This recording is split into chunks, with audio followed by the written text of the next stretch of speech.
Episode की शुरुआत वहीं से होती है जहां कल खत्म हुआ था। श्रुति अनुपमा को राही से दूर रहने की चेतावनी देती है। श्रुति, तुम जितनी कोशिश करोगी राही के करीब आने की, वह उतना ही तुमसे दूर जाएगी। अब मैं उसकी माँ हूं, तुम सिर्फ उसकी कड़वी याद हो। अनुपमा, रिश्ते कागज पर नाम बदलने से नहीं बदलते श्रुति जी। जो खून का रिश्ता और ममता का धागा है, उसे आप अपनी नफरत से नहीं तोड़ सकती। आयदा मेरी बेटी थी और रहेगी। श्रु- श्रुति, चुनौती दे रही हो मुझे, ठीक है, देख लेना इस घर में और आयदा के दिल में तुम्हारी परछाई भी नहीं बचने दूंगी। राही अस्पताल में है, अपनी छोटी बेटी प्रांशु के लिए रो रही है। वह गौतम पर बुरी तरह भड़कती है। राही, तुमने उसे उस डे केयर में अकेला कैसे छोड़ दिया? तुम्हें पता था उसकी तबीयत ठीक नहीं है। अगर उसे कुछ हो जाता तो मैं तुम्हें कभी माफ नहीं करती। गौतम, राही मेरी बात सुनो। काम का बहुत दबाव था राही।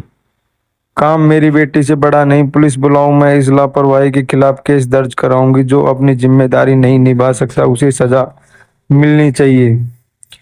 अनुपमा दिग्विजय और बंकू के साथ मिलकर जया को ढूंढ रही है। वे एक सुनसान गोदाम के पास पहुंचते हैं। बंकू, अनुपमा जी यह देखो, यह तो जया की क्लिप है ना? अनुपमा रोते हुए, हाँ यह वही है, मेरी बच्ची कहीं यही है। जया, बेटा कहाँ हो तुम? दिग्विजय, अनुपमा हिम्मत मत हारो, हमें पुलिस को फोन करना चाहिए, यहाँ खतरा हो सकता है। काफी मशक्कत के बाद अनुपमा को जया एक बंद कमरे में बेहोश मिलती है। उसे तुरंत अस्पताल ले जाया जाता है। अनुपमा डॉक्टर से, डॉक्टर साहब देखिए इसे क्या हुआ, ये आंखें क्यों नहीं खोल रही? डॉक्टर, चेकअप के बाद इसे बहुत गहरा सदमा लगा है और शरीर में इन्फेक्शन फैल रहा है। हमें तुरंत सर्जरी करनी होगी वरना इसकी जान को खतरा है। अनुपमा, आप बस इलाज शुरू कीजिए डॉक्टर साहब।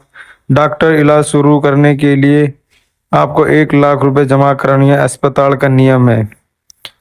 अनुपमा सन्न रह जाती है। उसके पास इतने पैसे नहीं है। वह भगवान के सामने हाथ जोड़कर खड़ी हो जाती है और उसे पैसे का इंतजाम करने के लिए व्याकुल हो उठती है। आज के एपिसोड में अनुपमा का वह रूप दिखाया जहां अपनी बेटी और जिम्मेवारी जया के बीच फंसी हुई है।